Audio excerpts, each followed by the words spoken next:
11th में नहीं पढ़ा फिर भी 12th में आएंगे 95%, क्योंकि ये आपके लिए बहुत महत्वपूर्ण होने वाला है। आप देखेंगे जो इंडेक्स होगा, 12 चैप्टर हैं जो भारत के परिप्रेक्ष्य में होंगे।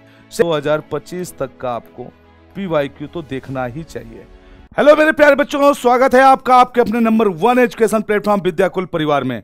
आप सभी को नमस्कार, सत श्री अकाल, आदाब, सभी को वालेकुम सलाम मेरे प्यारे साथियों। मैं आपका आत्मा भैया आ गया हूं एक बार फिर से आपके number 1 education platform Bihar arts Vidyakul परिवार में। मेरे प्यारे बच्चों, आप लोग जैसा मेरे पीछे देख रहे होंगे कि 11th में नहीं पढ़ा फिर भी 12th में आएंगे 95%, कैसे? ये आपका प्रश्न होगा और ये प्रश्न आपका लाजमी है कि आपने 11th में नहीं पढ़ा तो 12th में आप कैसे ले आ पाएंगे 95+% मार्क। तो भैया इसके लिए मैं एक रणनीति आपके साथ साझा करने जा रहा हूं। आप लोग बिल्कुल इसको ध्यानपूर्वक देखिएगा, क्योंकि ये आपके लिए बहुत महत्वपूर्ण होने वाला है। क्योंकि आप लोग 2026 का बोर्ड एग्जाम देने की तैयारी कर रहे हैं, और अगर बोर्ड एग्जाम 2026 आप देने जा रहे हैं तो आपके लिए ये बहुत ही हेल्पफुल होने वाला है। ठीक है, तो आप लोग रेडी हैं? तो रेडी हैं तो बिल्कुल तेजी के साथ सारे लोग जुड़ जाएं, और जो अगर नए मेरे मित्र जुड़ रहे हैं तो चैनल को सब्सक्राइब कर लेंगे, बेल आइकन प्रेस कर लीजिएगा और ज्यादा से ज्यादा मित्रों तक इसको शेयर कर दीजिएगा। ठीक है, तो आइए देखते हैं। 11th नहीं पढ़ा फिर भी 12th में आएंगे 95% मार्क्स, तो ये कैसे आएंगे आपके? तो आप लोग बिल्कुल अच्छे से इसको देख लीजिएगा और बहुत इंपॉर्टेंट होने वाला है। एक एक पॉइंट पर मैं आपसे बात करने वाला हूं। ठीक है जी, चलिए बहुत बढ़िया, एक एक पॉइंट पर आपसे मैं चर्चा करने वाला हूं मेरे प्यारे बच्चों। तो आ जाइएगा, हम बात करते हैं। पाठ्यक्रम को समझें। सबसे पहले आपके सामने प्रॉब्लम आएगी, पाठ्यक्रम को कैसे समझें। तो पहले देखिएगा जो चैप्टर है, सबसे पहले आपको अपने अध्याय को देखना है। आपका अध्याय कौन सा है? सिंपल सी बात है ना। अध्याय वो भी किसमें के? 12th का अध्याय आपको पहले देखना होगा। कौन सा अध्याय? मान लिया उदाहरण के लिए थोड़ी देर के लिए ले लेता हूं कि अध्याय कौन सा है? फर्स्ट है आपका अध्याय। कौन सा है? फर्स्ट है। अब इसको समझने के लिए आप पूरे पाठ्यक्रम को, पहले तो आप अध्याय 1 को देख लिया, फिर आपने अध्याय 2 को देखा, फिर 3 को देखा, फिर 4 को देखा, 5 को देखा। इसी क्रम में पूरे अध्याय को आप देखेंगे जो इंडेक्स होगा। ठीक है, बाकी अभी मैं बहुत सारी बात आपको बताने वाला हूं, पहले आप यहां से समझिए। आपने 11th में कुछ नहीं पढ़ा, इतना दिमाग में बैठा के रखिएगा कि आपने 11th में कुछ नहीं पढ़ा, और 12th में आपको 95% मार्क्स अर्न करने हैं, लाने हैं। कैसे लाएंगे? गेन करना है आपको। ठीक है जी, तो आप देखिएगा, आपको अब यहां पर आप पहले सारे अध्यायों को देख लीजिए। तो समथिंग आपके टोटल अध्याय बैठेंगे कितने? 22। टोटल अध्याय कितने आ जाएंगे? 22 अध्याय आ जाएंगे। ठीक है, 22 अध्याय में 2 बुकें आपकी होंगी। बुक नंबर फर्स्ट, जो पहली बुक होगी, बुक नंबर फर्स्ट, उसमें टोटल अध्यायों की संख्या है 10। टोटल अध्याय कितने हैं? 10।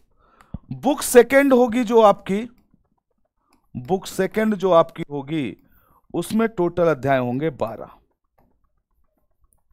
तो ये पहली समस्या आपकी सॉल्व हुई। आपको टोटल अध्याय पता चल गए कि टोटल हमें कितने पढ़ने हैं। पाठ्यक्रम को अपने समझना है, और समझना है कि कितनी बुकें चलती हैं। तो 2 बुक चलती हैं, एक भारत के परिप्रेक्ष्य में चलेगी और एक वर्ल्ड के परिप्रेक्ष्य में। पहले बुक वर्ल्ड के परिप्रेक्ष्य में 10 चैप्टर पढ़ेंगे, दूसरी बुक जो पढ़ेंगे वो तो हम कितने हैं? 12 चैप्टर हैं जो भारत के परिप्रेक्ष्य में होंगे। सेकेंड बात आती है, पिछले वर्षों के प्रश्न पत्रों का अध्ययन करें। अब पिछले वर्षों के प्रश्न पत्र का अध्ययन कैसे करेंगे? आपको देखो, पिछले वर्ष का प्रश्न पत्र क्यों सहायक होता है, तो मैं आपको बता दूं। एग्जाम पैटर्न को समझने के लिए, एग्जाम पैटर्न क्या है, पैटर्न उसको समझने के लिए आपको जरूरी होता है, समझने के लिए जरूरी। अब क्योंकि आपको 2026 में 95% प्लस मार्किंग करनी है, तो आपको यह समझना पड़ेगा कि एग्जाम में पूछा क्या क्या जा रहा है, कैसे पूछा जा रहा है एग्जाम को, आपको उसको टैकल करना होगा। ठीक है, तब एग्जाम पैटर्न को जानने के लिए आपको PYQ देखना पड़ेगा। क्या देखना पड़ेगा? PYQ। और जब प्रीवियस ईयर देखेंगे समथिंग 2009 से लेकर के 2025 तक का, और इसमें से भी ज्यादातर जरूरी क्या है कि 2020 से लेकर के 2025 तक का आपको PYQ तो देखना ही चाहिए। PYQ देखने से आपको पता चल जाएगा किस चैप्टर का या किस अध्याय का कितना क्वेश्चन पूछा जाता है, किस अध्याय से कितना क्वेश्चन पूछा जाता है, यह आपको पता चल जाएगा किस अध्याय से कितने क्वेश्चंस हैं। आप देखिए, थर्ड पॉइंट पे चलूंगा आपके साथ, नोट्स बनाएं। अब जैसे हम लोग जो पढ़ाते हैं, है ना, जो हम लोग पढ़ाते हैं, कुछ आप लोग बाहरी स्रोतों से भी पढ़ते हैं, तो हम ये नहीं कहते हैं कि नहीं हम ही जो पढ़ाते हैं उतना ही कर लो, नहीं करना चाहिए। अगर आपके पास समय है तो बाहरी स्रोतों से भी आप गेन कर लीजिए, लेकिन कंपलसरी है कि जो हम पढ़ाते हैं, आपका भाई जो पढ़ाता है, उसकी एक प्रॉपर नोट्स होनी चाहिए आपके पास, है ना, सीक्वेंस में आपकी नोट्स होनी चाहिए। तो नोट्स बहुत जरूरी है, notes very very important, very very important.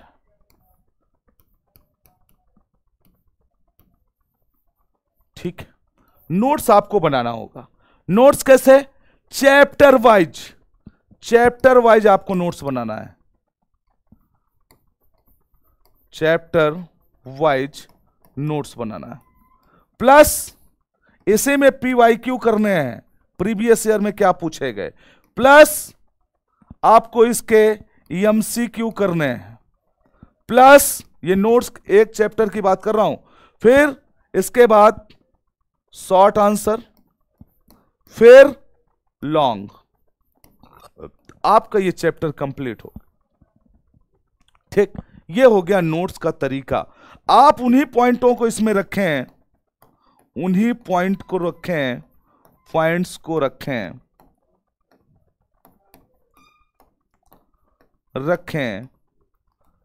जो आपको खुद लगता हो इंपॉर्टेंट है, आपको खुद लगता हो। और अगर यह भी नहीं लगता तो टीचर अगर कहते हैं, मैं आपके सामने अगर बोलता हूं कि बाबू ये इंपॉर्टेंट है तो इसे जरूर रखें, टीचर कहते हैं इंपॉर्टेंट है तो उसको जरूर आपको अपने नोट्स में रखना चाहिए। ठीक है, बात समझ में आए? आगे देखो, मैप्स, जियोग्राफी आप पढ़ रहे हो, जियोग्राफी, और आप लोगों को कितनी बार बताया मैंने, और फिर से बता रहा हूं कि भैया जियोग्राफी में अगर आपने मैपिंग कर लिया, क्या किया आपने, अगर आपने जियोग्राफी में क्या किया, मैपिंग कर लिया, तो 70% काम आपका डन। कितना? जियोग्राफी का मूल आधार होता है मैपिंग। अब जैसे मैपिंग, बहुत बच्चों को मैप बनाना नहीं आता, मैं आपको मैपिंग भी सिखाऊंगा, कैसे मैप बनता है, बहुत सिंपल तरीके से आपको मैं सिखाने वाला हूं मैपिंग, बहुत सिंपल तरीके से मेरे ब्रदर। जैसे ये है, ये देखो, मैंने तुरंत आपके सामने मैप तैयार कर दिया। ठीक, इस तरह से मैं आपको बेहतरीन तरीके से आपको मैपिंग समझाऊंगा, बेहतर तरीके से। और मैपिंग अगर आपने सीख लिया तो 70% आपका काम डन। 30% जो बचा, 30% वो कंटेंट आपको अपने मस्तिष्क में रखने होंगे, अपने माइंड में रखने हैं। ठीक है, तो ये हो गया मैपिंग का पार्ट। प्रैक्टिस करें। अब जो भी आपको पढ़ाया जाए, है ना, वैसे भी विद्याकुल परिवार प्रैक्टिस भी आपके साथ में करवाता है, और प्रैक्टिस आपके लिए बहुत जरूरी है। प्रैक्टिस तो मोस्ट इंपॉर्टेंट है। करत करत अभ्यास ते जड़मति होत सुजान। तो आप लोग तो पढ़े लिखे हैं, 10वीं तक पढ़ा भी है, 11th केवल नहीं पढ़ा। तो करत करत अभ्यास ते जड़मति होत सुजान, और रस्सी आवत जाते सिल पर पड़त निशान। सिल पर पड़त निशान। इस बात को भी ध्यान रखना है आपको। तो आपको भरपूर प्रैक्टिस भी करनी है। प्रैक्टिस तो बहुत मस्त है। जो आपने पढ़ा है, जो आपने पढ़ा है, आपने पढ़ा है, उसकी प्रैक्टिस बहुत जरूरी है।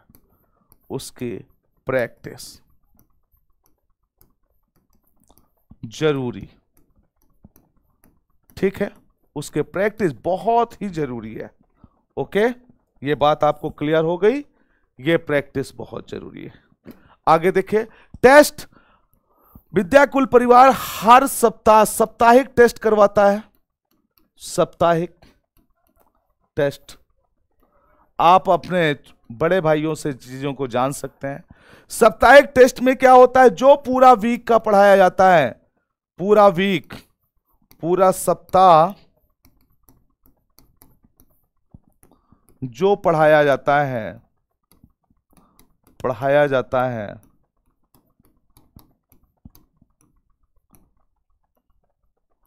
उसका टेस्ट देना बहुत जरूरी है।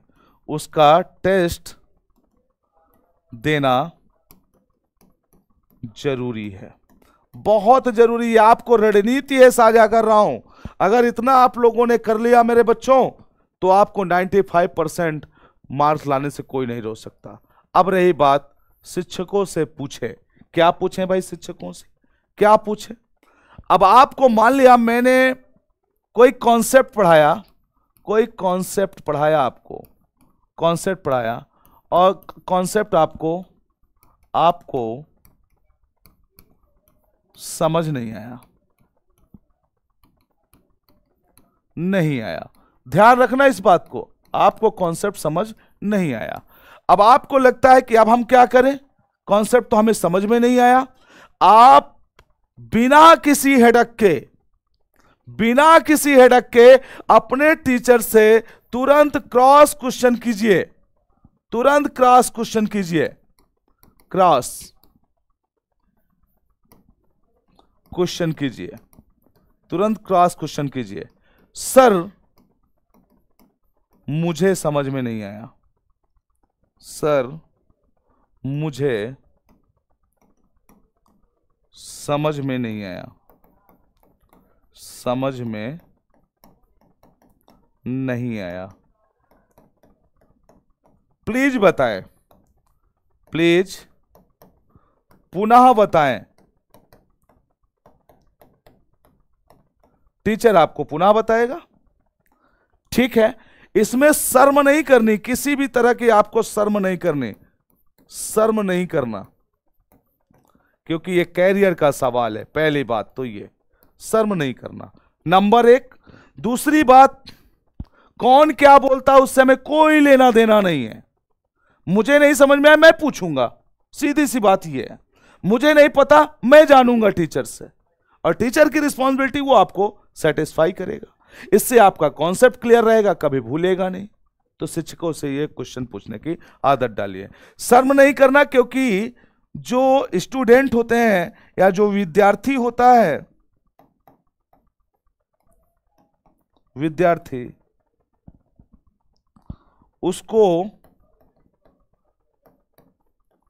अध्यापक के सामने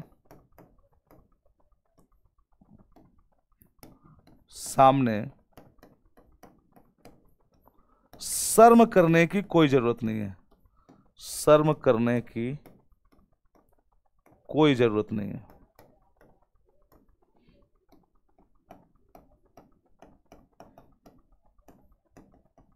ठीक है, कोई जरूरत नहीं शर्म करने की, क्योंकि अध्यापक अभिभावक की तरह होता है। आप बिल्कुल अपने समस्याओं को उससे पूछिए, उससे सॉल्व करवाइए। ठीक, आगे नियमित अध्ययन करें, और आपने जो टाइम टेबल एक सेट किया हो, जो बनाया हो, 2 घंटे का, 4 घंटे का, 6 घंटे का, 8 घंटे का, जितना भी, जैसे मान लीजिए आपने 8 घंटा टाइम बना लिया कि 8 घंटे मुझे पढ़ाई करनी है, तो 8 घंटे मीन्स 8 घंटे आपको पढ़ाई करनी है, पढ़ाई करनी है, किसी भी हालत में करनी है। अगर आप इन चीजों को कर लिए नियमित, लगातार, कोई दुनिया की ताकत नहीं है जो आपको 95% लाने से रोक सके। कोई दुनिया की ताकत नहीं, कोई शख्सियत नहीं जो आपको रोक सके 95% प्लस लाने से। ठीक, लेकिन आपको करना क्या पड़ेगा? नियमित करना पड़ेगा, पर डे पढ़ना पड़ेगा। जो आपने टाइम निर्धारित किया, जो अपना टाइम टेबल बनाया, उसके अकॉर्डिंग आपको चलना पड़ेगा। स्वास्थ्य का ध्यान रखें। अच्छा, पढ़ाई के साथ साथ आपको अपने स्वास्थ्य पर भी गौर करना होगा। स्वास्थ्य पर अपने ध्यान देना होगा, ध्यान देना। क्योंकि कहा गया है, अरस्तु ने बताया है, किसने? अरस्तु ने। क्या? कि स्वस्थ शरीर में ही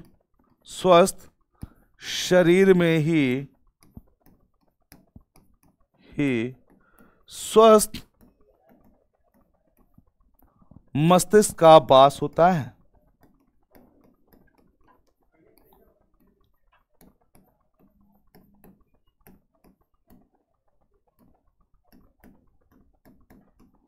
वास होता है, ठीक है। स्वस्थ शरीर में ही स्वस्थ मस्तिष्क का वास होता है। इसका मतलब जब आप स्वस्थ रहेंगे तब आप अच्छी पढ़ाई करेंगे।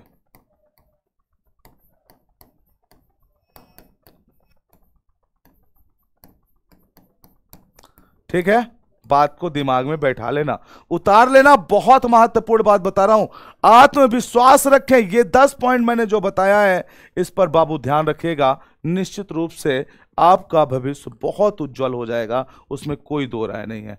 आत्मविश्वास का मतलब सेल्फ कॉन्फिडेंट होना चाहिए। स्वयं में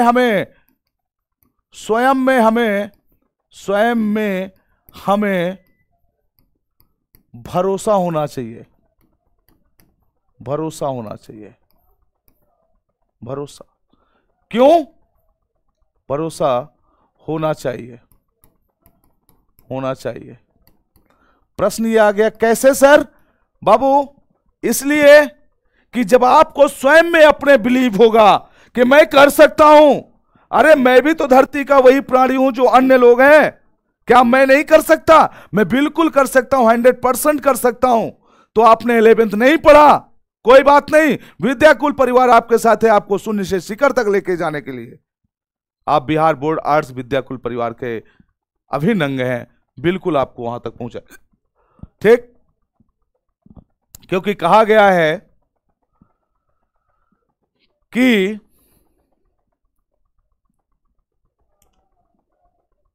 सेल्फ मोटिवेशन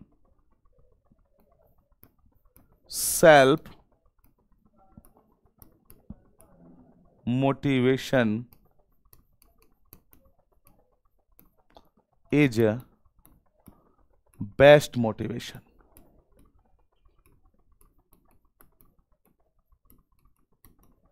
समझे? जब खुद से आदमी मोटिवेट होता है तो वह सबसे अच्छा मोटिवेशन होता है। समझ गए? ये 10 पॉइंट जो मैंने आपको बताया, ये आपके जिंदगी को बदल देंगे। मेरे प्यारे बच्चों, याद रखना, ये आपका बड़ा भाई आत्मा सिंह या आत्मा भैया जो आज आपके सामने बोल रहा है, हर एक बात पर अगर आपने फोकस कर लिया तो आपने 11th अगर नहीं पढ़ा तो कोई बात नहीं, आप बेहतर निश्चित रूप से कर जाओगे। समझ गए? इसीलिए मैंने आपसे कहा कि self motivation is the best motivation. ठीक, कोई अन्य लोग बोले कि आप खूब पढ़ो, कोई मतलब नहीं, लेकिन अंदर से जिस दिन आवाज निकल जाएगी ना, मुझे पढ़ना है, दुनिया की कोई भी ताकत आपको रोक नहीं सकती। समझ गए? आज के लिए इतना ही, फिर मिलता हूं नेक्स्ट क्लास में। तब तक आप लोग अपना ख्याल रखिएगा, पढ़ाई लिखाई अच्छे से करते रहिए, बाकी छोड़ दीजिए अपने परिवार विद्याकुल परिवार पर। वो आपके लिए निश्चित रूप से बिल्कुल स्कैफ फोल्डिंग का काम करेगा। Okay, thank you very much. जय हिंद।